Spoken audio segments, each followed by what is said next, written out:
Tu sais, Laurine, on entend partout que le perturbateur endocrinien, ça détruit la fertilité. On panique ou pas? Alors, il y a détruire et il y a diminuer la qualité, de la fertilité. On est plutôt là-dessus par rapport aux textes scientifiques. On a une diminution de la qualité de la fertilité aussi bien chez les hommes et les femmes, à cause des perturbateurs endocriniens. Donc ça, c'est quelque chose qui est avéré aujourd'hui. Ça veut dire que c'est vraiment reconnu. On a des études qui sont assez puissantes et qui le démontrent. Et il y a différents types de perturbateurs endocriniens. C'est là que ça se complexifie. Donc, on panique pas dans le sens où on a une capacité d'agir sur certains de ces perturbateurs endocriniens et on peut en fait, en les repérant, diminuer leur exposition et donc essayer d'optimiser notre fertilité. Voilà, c'est là-dessus qu'on va essayer d'agir justement, plutôt que de subir.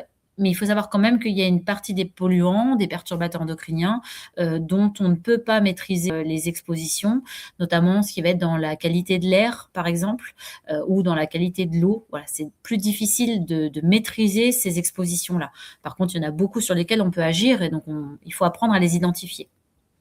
Qu'est-ce que c'est un perturbateur? Oui, c'est vrai qu'on peut peut-être commencer par ça.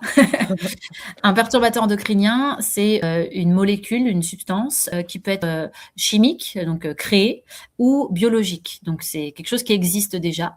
Et c'est une substance qui va rentrer dans notre organisme et qui va aller modifier le comportement de nos hormones. Ça peut en fait mimer nos hormones, ça peut aussi les stopper. Ça va créer du coup des troubles au niveau des hormones thyroïdiennes, au niveau des hormones des ovaires, des testicules. Et ça va avoir un impact notamment sur la fertilité en diminuant la qualité des spermatozoïdes, par exemple, ou en diminuant la qualité ovocytaire pour les patientes. Ça veut dire quoi? Ça veut dire les spermatozoïdes sont moins bons, Ouais. les ovocytes aussi? Oui, alors sur les spermatozoïdes, par exemple, on s'est aperçu que depuis plusieurs générations, donc si on prend la génération de nos grands-pères, de nos maris, de nos fils, en fait, on a une énorme diminution du nombre de Hmm. spermatozoïdes par millilitre de sperme. Donc, on n'en a plus assez. Ceux qu'on a ne sont pas forcément bien formés. Et du coup, on a en fait trop peu de bons spermatozoïdes en capacité d'aller féconder spontanément. D'où les recours à la PMA qui explosent parce qu'on a une baisse de la qualité spermatique, du volume, du nombre, de la qualité des spermatozoïdes eux-mêmes. Donc les perturbateurs endocriniens vont agir sur tous ces paramètres-là.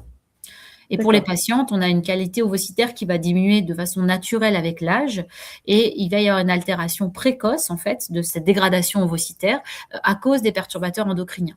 Donc quelque chose qui arriverait chez une femme de 45-50 ans va se retrouver aujourd'hui dès 35-38 ans parce qu'on a une baisse globale de notre réserve ovarienne, de la qualité ovocytaire, de la régularité des cycles. Donc voilà, Mhm. on a aussi plusieurs points qui sont impactés par les perturbateurs endocriniens. Ça fait flipper tout ça. C'est vrai qu'annoncer comme ça, c'est pas très cool. Il faut savoir que, c'est quelque chose de général. Donc en général, dans la population, on a une baisse de la fertilité. C'est surtout sur la génération de nos enfants où on va avoir vraiment des soucis très importants puisque, notamment pour les garçons, on atteint les seuils justement d'infertilité. C'est-à-dire qu'il y aura plus 0 spermatozoïde par millilitre de sperme, mais il y en aura plus assez pour avoir spontanément des grossesses. Donc c'est pas sur 100% des hommes, il faut bien comprendre que c'est en général, on a une nette diminution. On a quand même aujourd'hui énormément d'exposition et on sait que en changeant quelques habitudes de vie, en changeant 4-5 habitudes de vie, on va avoir une capacité d'optimiser vraiment notre qualité de fertilité. Donc, on peut agir à titre personnel, quand bien même on ne maîtrise pas la qualité de notre air extérieur, par exemple, mais on va pouvoir, en changeant quelques habitudes de vie, optimiser cette fertilité pour les hommes et pour les femmes. Et du coup, c'est plutôt encourageant tout ça. Et tu peux dire quelles sont ces habitudes de vie? Qu'est-ce qu'on peut faire? Bah, il y en a qui sont assez connus, évidemment. On sait qu'on doit arrêter le tabac, voilà, ça va être des habitudes un peu classiques comme ça. En fait, on considère qu'il y a plusieurs piliers, sur lesquels on va se baser. Il y a la qualité de sommeil, il y a l'alimentation, hein, qui est un gros point, l'activité physique, le sport, tout ce qui va être aussi gestion du stress, donc voilà, d'avoir une capacité de se reprendre, du temps pour soi, des capacités à respirer, le sommeil, je sais plus si je l'ai dit et l'exposition aux perturbateurs endocriniens notamment, mais aux polluants de façon plus générale. Donc l'environnement, la santé environnementale, le sommeil, l'alimentation, le sport, voilà, c'est des éléments clés, des piliers Après, il y a plein de choses dans chacun de ces piliers-là, mais dans ces gros piliers, on a des capacités d'action à titre personnel. Hmm. Donc, si je comprends bien, c'est plutôt des piliers qui améliorent la santé, qui optimisent la santé, en tout cas, notre qualité de notre corps, notre longévité, et par Mmh. conséquent, ça optimise aussi la fertilité. Oui, ce qu'il faut comprendre, c'est ça, c'est 2 en 1. En fait, là, évidemment, ce qui nous intéresse aujourd'hui, c'est la fertilité, mais en fait, on va avoir un impact global sur la santé globale, sur le but, c'est d'avoir une vie longue en bonne santé. Donc aujourd'hui, on a une espérance de vie qui augmente, mais l'espérance de vie en bonne santé, elle n'augmente pas parce que du coup, on a de plus en plus de pathologies qui vont se développer à cause des polluants et des extérieurs, des contaminants extérieurs, qu'on va subir ou du stress, des 5 piliers qui vont être impactés et ça va dégrader notre qualité de santé et donc notre fertilité. Donc en fait, en changeant ces 4-5 habitudes de vie, on va améliorer notre santé générale, voilà, Hmm. et optimiser notre fertilité au passage. Bon, c'est plutôt encourageant. Maintenant, quand j'entends ça, je me dis, waouh, c'est genre, je vais tout changer. Ça me prend déjà la tête, tu vois. Bah, c'est clair. Bah, si déjà tu as pas une charge mentale qui est au taquet, bon, elle va le devenir avec ça. Donc, l'idée, c'est de proposer en fait, à nos patients des capacités d'action, mais sans que ça devienne prise de tête. Parce que dans ces 5 piliers, on a quand même la gestion du stress, la santé environnementale, c'est vite, de l'éco-anxiété qui va se manifester. Donc Mm. ça, c'est délétère. Le but, c'est pas de venir faire flipper tout le monde en disant: «Bah, au secours, je vais vivre en ermite, je vais bouffer bio, je vais faire mon Arrêtez de potager». respirer. Voilà, j'arrête de respirer. Il y a des trucs là, on peut pas agir. Donc en fait, c'est important de se concentrer sur là où je peux agir et là où j'ai envie d'agir. C'est-à-dire qu'il y a des choses qui vont paraître pas très compliquées à changer dans mon quotidien et qui vont pas du tout me demander du temps en plus, de se mettre à faire mes pastilles de lave-vaisselle. Bon, voilà, faut avoir envie de le faire, quoi.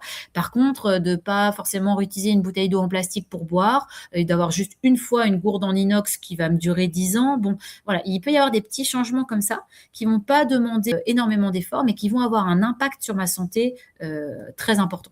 Donc, tu as commencé à parler de l'eau à 11 ans.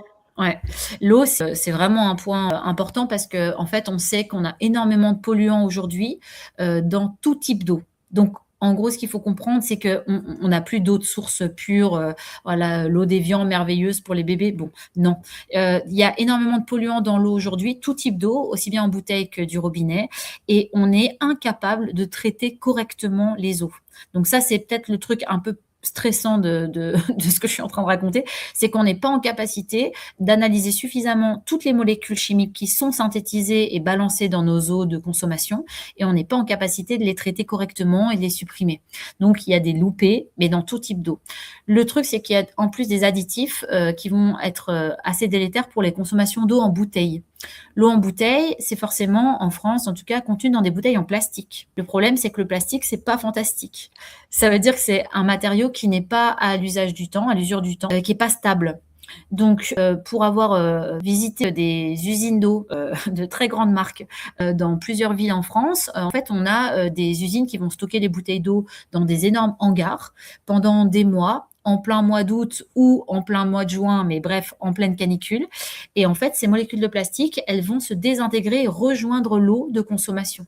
Donc, on sait qu'on a des milliers de microplastiques dans les bouteilles d'eau en plastique et qui sont des perturbateurs endocriniens avérés. Donc aujourd'hui, on ne recommande pas d'un point de vue écologique, économique et santé environnementale de boire des eaux en bouteille.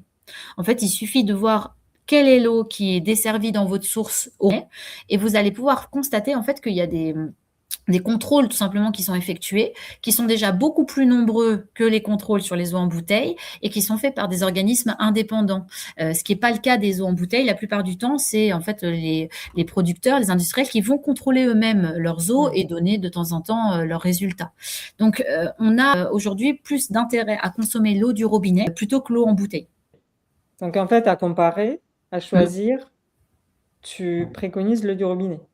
Carrément, je me dis, on vit même parfois, alors sur la région parisienne, il n'y a pas l'eau de la Seine encore, mais quand on vit voilà, dans le Puy-de-Dôme, quand on vit dans l'Allier, en Haute-Savoie, à côté de sources d'eau qui vont elles-mêmes servir à remplir ces eaux en bouteille, c'est que l'eau de consommation, elle est tout à fait satisfaisante, quoi.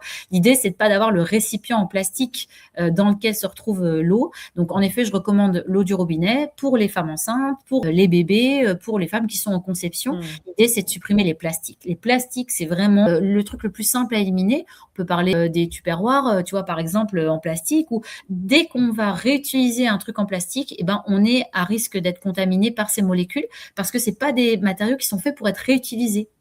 Donc la bouteille d'eau, une fois que je l'ai bu, je suis pas censée la re-remplir, la garder dans ma bagnole, reboire le lendemain, voilà. C'est pas OK, quoi. Il faut investir une fois plutôt dans des récipients en verre ou en inox. Ça, c'est des matériaux stables qui sont pas du tout délétères pour la santé. On peut cuisiner dans l'inox, on peut cuire dans le verre, voilà, vraiment l'idée, c'est de supprimer les plastiques. Qu'est-ce qu'on a comme perturbateur dans le plastique? En fait, c'est les molécules de plastique elles-mêmes. On va retrouver tout ce qui va être les PFAS notamment. On va retrouver des phtalates, tout ce qui est dans les plastiques souples. On va avoir le bisphénol A aussi. Alors, le bisphénol A est interdit en France depuis 2015 dans les biberons, dans les canettes, dans tout ça. Bon, super, la législation s'est réveillée là-dessus parce que ça y est, c'est avéré. Bisphénol A, c'est un perturbateur provocateur de cancer. Voilà, on a statué dessus. Sauf que les industriels ont utilisé d'autres bisphénols pour rendre le plastique transparent et solide. Donc, on a remplacé par du bisphénol F ou S. Du coup, niveau chimique, c'est la même merdouille qui va pénétrer notre organisme, sauf que dans la loi, on a le droit. Voilà. Donc, le plastique, c'est pas fantastique. Voilà. On va recommander des biberons en verre, des gourdes en inox pour nous-mêmes, voilà, plutôt que d'utiliser du plastique, parce que du coup, le plastique n'est pas en capacité de traverser le temps. D'accord. Il y a moyen d'éliminer tout ça, j'imagine que plus ou moins longue? Pour C'est la durée d'élimination, l'élimination? tu veux dire? Ouais. Oui. Alors, là, en fait, en gros, c'est molécules dépendant, évidemment. Il y a des molécules qui vont rentrer dans notre organisme et être persistants. Ça veut dire, on va beau arrêter l'exposition, il va quand même rester dans notre organisme ces molécules toxiques. Certaines vont s'éliminer avec le temps, mais peut-être très lentement. Par contre, on en connaît d'autres qui s'éliminent très rapidement. Donc, l'idée générale, c'est de se dire qu'on prend conscience aujourd'hui des molécules toxiques et on va arrêter de les laisser pénétrer dans notre organisme. On coupe le robinet, on fait plus rentrer de toxiques et on laisse l'évier se vider le temps avec une qualité de sommeil, du sport, voilà, une bonne alimentation, et on va éliminer des polluants. Notamment les phtalates dont je te parlais tout à l'heure, c'est une des molécules qu'on élimine assez rapidement. En fait, en 3 semaines, on a une nette diminution du taux de phtalates qui est dans notre corps à partir du moment où on arrête de faire rentrer les phtalates. C'est Donc, on peut encourageant ça. éliminer. Ouais, voilà, on sait mesurer ça. On a mesuré qu'en arrêtant d'être pollué par certains toxiques, on a une capacité d'élimination. C'est moins facile avec les métaux lourds. Le plomb, le cadmium, par exemple, on en a entendu parler pas mal là, ces dernières semaines.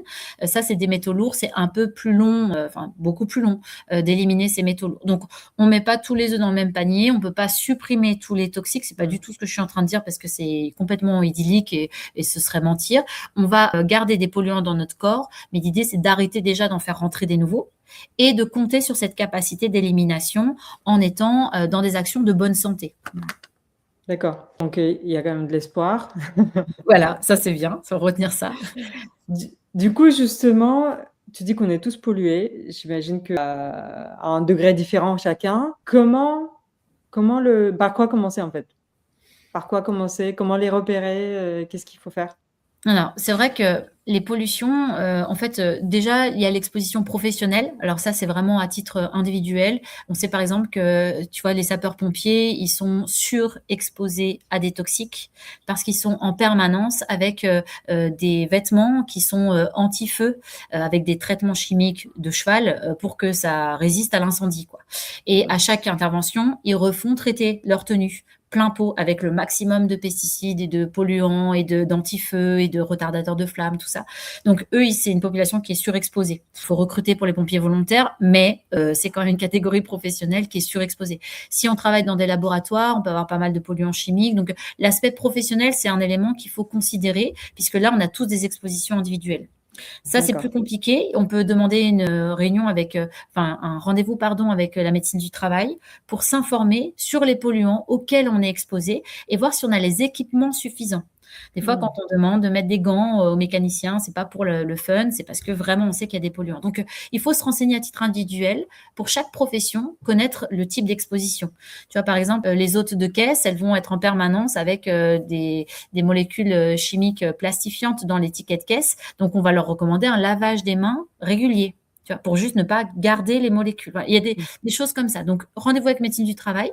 Et ensuite, à titre individuel, là, on va pouvoir agir, c'est sur nos consommations. En fait, on est consommateur, c'est-à-dire qu'on est acteur de ce qu'on consomme. On choisit de consommer certains produits, des fois pas forcément en connaissance de cause, mais quand on commence à se poser des questions, c'est très intéressant de se dire, OK, tel produit que j'achète d'habitude, en fait, j'ai une application, j'ai une scanette qui m'a dit que, ou j'ai vu une étiquette, que c'était pas fou, en fait, la composition, ça peut être le taux de sucre, ça peut être tout ça. OK, qu'est-ce que je peux acheter d'autre? Donc au début, ça demande un effort intellectuel de se dire, j'achète plus telle crème, j'achète plus tel chocolat, j'achète plus tel café. Et après, en fait, rapidement, on va se dire, je sais ce que j'achète du coup.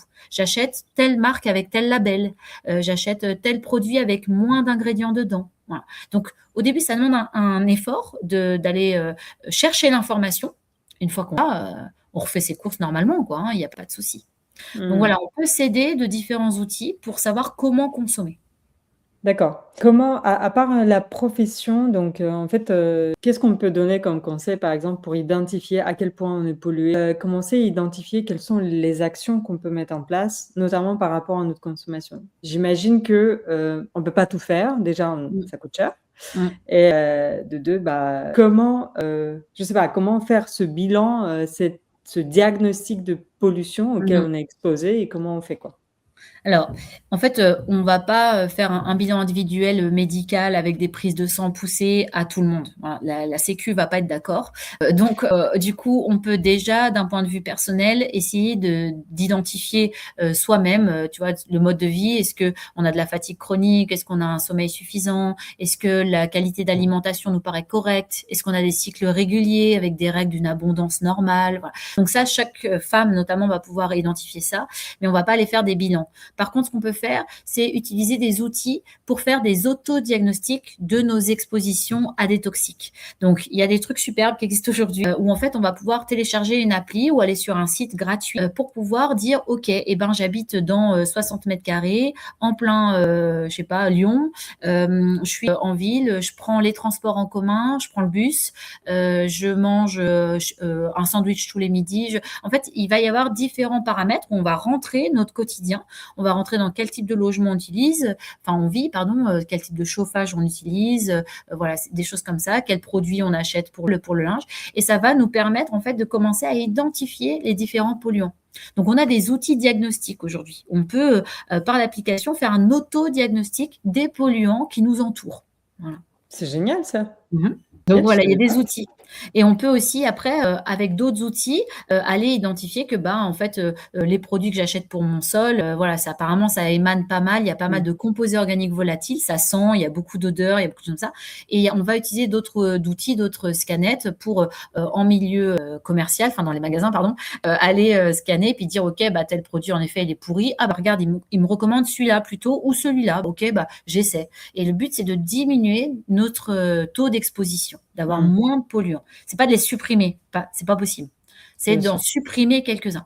L'idée générale, c'est de se dire qu'un polluant en moins, c'est une chance en plus. C'est une chance en plus pour améliorer sa santé, c'est une chance en plus pour optimiser sa fertilité, c'est une chance en plus. Donc on apprend à repérer des polluants, on en dégage certains, les plus faciles, ce qui nous coûte le moins et en fait on améliore, notre santé générale. C'est plutôt encourageant tout ça. En parlant justement de coûter, quand bon, effectivement, tous les labels et tous les trucs qui sont pas polluants, enfin Mmh. moins polluants que les autres, généralement, ça coûte cher. On est d'accord? Quand on dit Ouais, alors bio, quand on dit un cahier de en charges, fait effectivement, il y a du taf derrière, on paye plus cher. Effectivement, à ton avis, enfin, quel serait ton conseil de préconiser: «Ça coûte cher, qu'est-ce que je prends, bah, sur quoi je fais plus attention? mmh Qu'est-ce mh. que j'élimine parce que mon budget est limité?» Mmh. Tu vois ce Bah, que je du veux coup, dire? j'ai spontanément 3 points qui viennent en tête. Déjà, le nombre de choses que j'achète. Alors, je parle pas forcément de l'alimentation, je vais y revenir après, mais par exemple, les cosmétiques ou les produits ménagers. Déjà, est-ce que j'ai besoin d'autant de cosmétiques? Combien j'ai de cosmétiques? Combien de cosmétiques j'utilise au quotidien? En fait, quand on commence à compter, c'est très impressionnant. Le dentifrice, c'est un cosmétique. Ma crème de jour, c'est un cosmétique. Mon mascara, c'est un cosmétique. Mon démaquillant, c'est un cosmétique. Mon gel douche, mon après-shampoing, voilà. Et en fait, quand on commence à faire la liste, on se rend compte qu'on est surexposé à plein de molécules différentes et qui vont en plus s'accumuler. Elles ont toutes des toxiques. Donc déjà, est-ce que je peux réduire le nombre de cosmétiques ou de produits ménagers que j'utilise? Donc d'en avoir moins déjà. Si j'en achète pas 10, mais 2, je peux me permettre de payer un peu plus cher pour des produits de qualité.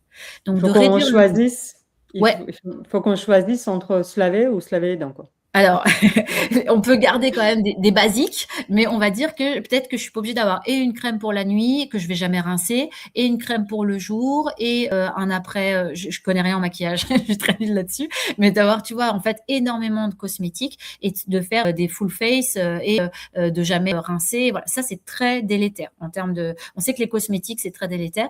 Alors par exemple, tu vois, sur les déodorants, ben je peux peut-être prendre un déodorant en bille plutôt qu'un spray, parce que le spray, ça va émaner. Donc, en plus, je vais respirer. Donc, je vais augmenter mes allergènes. Enfin, bon. Ouais. Donc, il y a des petits choix comme ça à faire où là, peut-être qu'on fera même des économies. C'est aussi intéressant de se dire que, deuxième point, on peut aussi aller vers des produits plus simples. Tu me dis, on choisit si on se lave les dents ou si on se lave le corps. J'ai envie de te dire, peut-être que on peut se laver les cheveux, mais avec un shampoing qui va moins m'abîmer les cheveux. Donc, j'aurais pas besoin d'utiliser forcément d'après-shampoing et de masque. Et tu vois, voilà. Donc, Mmh. d'aller vers des produits avec des listes d'ingrédients plus courtes, sans sulfate, sans parabènes, sans, voilà, tous les trucs sans machin. Voilà, c'est plus à privilégier. Et on va retrouver ça en effet sur les labels. Donc des produits plus simples. Pour le sol, ben, un nettoyage vapeur ou du vinaigre blanc, voilà, ça coûte beaucoup moins cher que une grande marque senteur fraîcheur printemps. Ça Voilà. sent pas bon. Alors, ça sent pas bon. Alors, vinaigre blanc, oui, bon, j'avoue comme ça. Mais en fait, figure-toi que dans les produits écolabel, par exemple, on va avoir des produits qui sentent bon et qui n'ont pas l'odeur de vinaigre, mais avec une liste d'ingrédients énormément plus courte. Et pour le coup, ce sera pas plus cher parce qu'en fait, on va pas payer la grande marque. Donc là, pour le coup, on va, tu vas peut-être faire des économies. Là, on va moins faire d'économies, c'est sur l'alimentation. L'alimentation, c'est quand même le gros point parce que on dit que la santé, elle est dans l'assiette. Donc, à partir de ce point-là, c'est intéressant de se dire, OK, combien je suis prêt à mettre pour ma santé dans mon assiette? C'est sûr que si je me mets à acheter tout bio du jour au lendemain et que je change pas mes habitudes alimentaires, ça va être compliqué. Si j'achète des plats de lasagne tout prêts mais en bio, si je me prends des steaks végétales, tu vois, végétaux, en Déjà bio aussi. transformé, Ouais, déjà transformé tout. Là, je vais laisser un rein, quoi. C'est pas possible. Donc, il faut réapprendre à cuisiner en fait avec des produits de base. Pourquoi pas aller sur des circuits courts, de faire travailler vraiment les maraîchers du coin, d'aller sur des agricultures raisonnées ou biologiques. Et quand on achète en bio, par exemple, 1 kilo de carottes, bah, du coup, tu cuisines toute ta carotte. T'as pas besoin de les éplucher. T'as pas besoin, tu vois, d'aller les laver pendant 30 secondes à vinaigre blanc, machin, pour enlever les polluants, parce qu'en fait, t'as pas les polluants qui sont rentrés. Donc, en termes de matière, en densité de produits, en fait, c'est pas plus cher au prix au kilo. Donc, sur les fruits et légumes, vraiment, on va pousser à aller sur une alimentation biologique, ça c'est sûr, parce qu'on va gagner en qualité de santé. Et ce qui est intéressant, c'est de se rendre compte qu'on a changé au fur et à mesure des générations, puisque du coup, dans les années 1950, on avait à peu près 45%, 50% de notre budget moyen qui était consacré à l'alimentation. Est-ce que tu sais aujourd'hui quelle quantité, enfin quel pourcentage de notre salaire on va mettre dans l'alimentation? je regarde le mien, je pense qu'on est autour de, je sais pas, 15-17 quoi. 15-17%, ouais. Et ben, on est entre 12 et 15% aujourd'hui Ah de ouais, notre salaire qu'on va mettre dans l'alimentation, contre presque 50% dans les années 1950. Alors, waouh. il y a eu des choses qui s'expliquent, hein, c'est pas qu'on a arrêté d'investir dans la bouffe, il y a quand même de ça. Mais il y a aussi qu'on allait sur de l'agroalimentaire avec des gros volumes, des prix pour les maraîchers qui ont été énormément diminués, avec la grande distribution, avec tout ça. Et on a aussi une qualité alimentaire quand même qui s'est dégradée. Donc, qu'on investisse moins dans l'alimentation, qu'on ait des aliments qui soient de moins bonne qualité, ça explique aussi en partie la qualité de la santé de la population française aujourd'hui. Les surexpositions, par exemple, au cadmium qu'on a chez les tout petits, les expositions aux pesticides qu'on a chez quasiment 100% des femmes enceintes, Enfin, je veux dire, on est quand même responsable de ce qu'on va ingurgiter dans le sens où c'est ça qui va faire fonctionner notre corps. Notre corps, c'est notre outil pour toute la vie. Donc, il faut prendre soin de notre corps et je pense qu'on a aujourd'hui la responsabilité de réinvestir une partie de notre alimentation, de mettre le budget qu'il faut parce que c'est ce qui va nous maintenir en bonne santé, quoi. Donc, je pense que c'est peut-être la chance qu'on a aujourd'hui, le luxe qu'on aura aujourd'hui, c'est de faire gaffe à notre santé. C'est très juste ce que tu viens de dire pour le luxe. Effectivement, le luxe, ce n'est plus les grandes marques de luxe, c'est plutôt la santé qui est le luxe et la longévité. Et qui dit bonne santé, bah, bonne fécondité et bonne fertilité. Ça me fait penser à ce que tu viens de dire, investir et voir il y a plus, là où il y a plus d'exposition, etc. Il suffit même parfois de faire un check rapide. Qu'est-ce que je fais de plus dans ma vie? Bah, je bois, je mange et je respire. Donc déjà, ces 3 choses, sans parler des cosmétiques, ce qu'on applique, tout ça, donc qualité de l'air, qualité d'eau et qualité de la bouffe. En fait, Ouais, déjà, ces trois choses, ça fait 80% de nos expositions. c'est D'accord? énorme en fait. Ouais, exactement. Donc voilà, c'est vrai qu'on n'en a pas trop parlé. Là, tu viens de redire on respire. Un des trucs faciles à faire, qu'on soit au boulot ou à la maison, en fait, c'est l'aération. C'est l'aération parce qu'on sait qu'on a un air intérieur qui est 2 à 10 fois plus pollué que l'air extérieur. Donc, en renouvelant l'air intérieur régulièrement, c'est-à-dire quand on y est, on passe 85% de notre temps à l'intérieur. Donc, c'est quand même pas rien. Et on respire, on est obligé. Donc, il faut aérer. Il faut aérer et éviter d'être soumis à des polluants. On n'a même pas conscience. Hein. Tout ce qui sent, en fait. De mettre des bougies parfumées, des sprays désodorisants, des encens, beaucoup de parfums. En fait, tout ce qui sent, ce sont des composés organiques volatiles et certains d'entre eux sont des perturbateurs endocriniens. Donc, on doit limiter notre exposition. En fait, on met des trucs qui sentent bon pour que ça sente propre. Mais est-ce que le propre a vraiment une odeur? C'est ça la question. Ça sent quoi le propre? Je sais pas, c'est propre. C'est propre. Quoi. Le propre, ça sent rien normalement. En fait, si c'est propre, ça sent rien. Donc Ça sent le fait frais. que ça sente, tu vois, presque ça masque déjà. Hein, bon, les Français n'ont pas une bonne réputation là-dessus, mais ça masque et en plus de ça, du coup, ça expose à un stress chronique de notre organisme parce qu'il y a plein de molécules chimiques qui le pénètrent. Malgré lui, on est obligé de respirer. Donc il faut aérer, il faut ventiler et il faut essayer de limiter les expositions, notamment à tout ce qui va sentir. Donc ça, on a déjà compris. Plutôt l'eau du robinet avec du calcaire.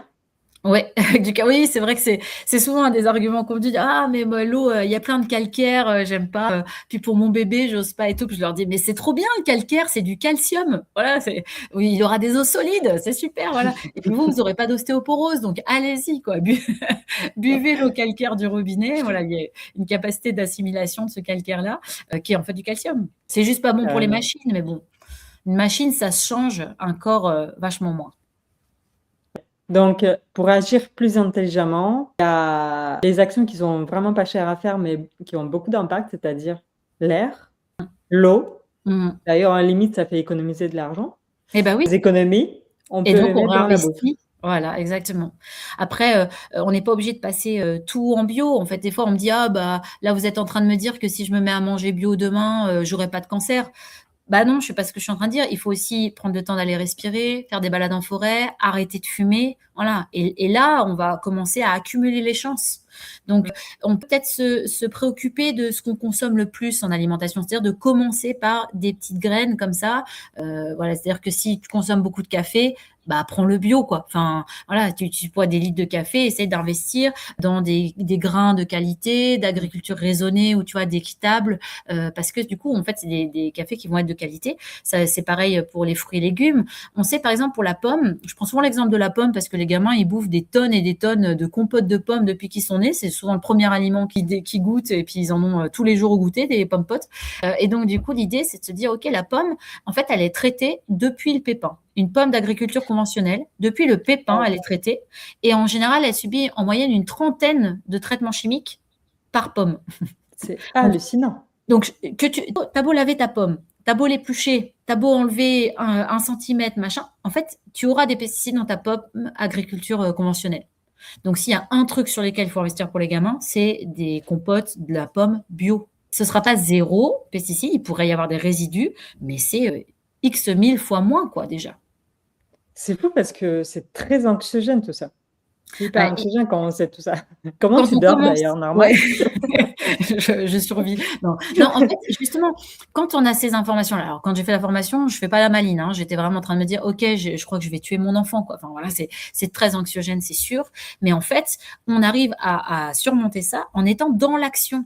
J'ai des capacités d'action. Je refuse d'acheter ce truc et j'explique pourquoi. Bah là, tu as trop de sucre, c'est des produits ultra transformés. En fait, ça fabrique des cancers et j'explique ça à mon gamin, dès qu'il a eu 5 ans, je lui ai dit: «Écoute, non, en fait, ça, c'est pas bon pour ta santé, c'est alors je lui interdis pas les bonbons, les machins et tout, mais en fait, c'est raisonné. Je vais pas forcément aller acheter un bonbon bio ou autre, mais par contre, il a des bonbons qu'aux anniversaires. Enfin, tu vois? Voilà. Donc, il y a des exceptions, faut vivre, faut être dans sa société, faut être en lien social, c'est bon pour la santé et pour le moral. On peut pas non plus être en autarcie, on va pas aller vivre en alpage, voilà, tout ça. Non. Mais par contre, on peut faire des choix de dire j'achète moins, mais j'achète mieux et j'essaie de faire, voilà, de montrer l'exemple. C'est sympa de cuisiner avec son gamin aussi, d'aller lui faire couper des carottes et de réapprendre à cuisiner. C'est très intéressant. Après, il faut pas que ce soit une charge mentale en plus. Je recuisine pas tous les soirs. Enfin voilà quoi, hein, on fait comme on peut. On fait comme on peut, mais dans l'action, on avance. Et c'est hyper encourageant en fait. Par petits pas, Ouais. petit à petit, Ah ouais, on fait ouais. une action, on fait une Ouais. deuxième, On peut pas tout et ça changer, hein. devient une habitude. Exactement. Après, ça devient une Vraiment. habitude et c'est gagné. C'est clair. Si tu dois conseiller quelque chose pour quelqu'un qui nous écoute, de le faire tout de suite, là, ce soir, en rentrant ou déjà, chez lui ou chez elle, qu'est-ce qu'il peut faire? À part l'aération dont on a parlé, ça c'est important d'aérer plusieurs fois par jour, c'est facile, c'est gratuit. Un des trucs sur lesquels, on est en train vraiment d'halluciner, c'est, les PFAS et les contenants, des poils Tefal. Donc je demanderais à qui nous écoute d'aller vérifier dans son placard, s'il a pas, des poils anti-adhésives qui sont rayés. Parce qu'à partir du moment où en fait cette technologie qui arrive à faire coller, du téflon avec de l'aluminium, avec un procédé chimique phénoménal et des colles de ouf. À partir du moment où il y a une rayure, on sait qu'il y a des milliards de molécules en fait de téflon qui vont se retrouver dans l'alimentation, d'aluminium aussi. Et ça, c'est extrêmement délétère. Donc, c'est vraiment dommage de se mettre à investir dans des aliments bio, des carottes bio, machin, de se mettre à cuisiner soi-même, mettre sa petite huile pour aller sur un régime méditerranéen, qui est le régime recommandé aujourd'hui pour tout le monde d'ailleurs, et de se retrouver avec une poêle Tefal qui est rayée, émaillée, parce que du coup, ça va libérer des toxiques. Donc, ce serait de se séparer de ce genre d'ustensiles de cuisine au profit d'ustensiles qui sont résistants comme l'inox en 1810, voilà, ou la pierre en fait. De retrouver voilà, des poêles de base. Ça demande à réapprendre à cuisiner aussi. C'est pas aussi simple que de foutre un steak sans graisse, sans rien. Hein, ça. Voilà, faut vraiment réapprendre à cuisiner, mais ça se fait bien. Et surtout, on investit une fois pour toujours, quoi. Plutôt que Mmh. racheter des poêles Tefal tous les 4 matins. Ouais. On revient à la qualité versus, Ouais. Ah ouais, carrément. Ouais, fast carrément. consumption. Tu sais, par exemple, pour les moules, je vois beaucoup de personnes qui aiment bien acheter des moules pour faire des gâteaux, les moules silicone là. En fait, Les jaunes c'est fluo? voilà, les trucs fluo, les trucs que tu vois que tu vas pouvoir, tu rinces même pas, ça colle pas, en fait, il faut savoir que ces moules n'ont pas, si c'est pas indiqué dessus le nombre de degrés auxquels on a le droit de les utiliser, en fait, on n'est pas censé cuire dedans. Donc on Mmh. doit, si on achète un moule en silicone, s'assurer qu'on peut les cuire à plus de 230 degrés. S'il y a pas l'indicateur, en fait, on fait pas de gâteau dans ce genre de moule, quoi, parce que c'est des toxiques. C'est des polluants avec des PFAS, avec, des phtalates qui vont se retrouver dans notre bouffe directe, quoi. Donc voilà, les moules, jaunes fluo, qu'on a achetés 2 € les 4, c'est pas une bonne idée de cuisiner dedans, quoi. Ouais. Bah, on saura. Voilà. J'ai fi c'est on Pas les n'ira idées de pas. génie. Pas des idées que des génies. Bon, bah, écoute, cool. Merci beaucoup, Laurine, Bah, avec plaisir. pour, toutes ces infos hyper importantes, surtout pour la fertilité, Mmh surtout mh. si on veut procréer.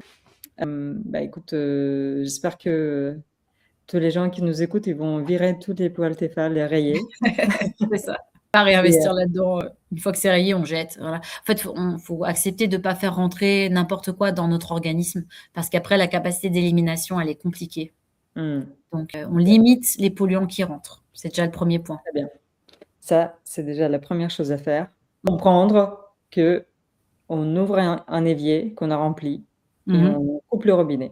Voilà, c'est ça. Parfait, j'adore cette analogie. Du coup, si ce type de contenu plaît à nos auditeurs, bah, on serait ravis d'en faire d'autres. N'hésitez pas à Mmh nous mh. mettre ça dans les commentaires On va Avec vous plaisir. préparer plein d'autres informations. Restez connectés et à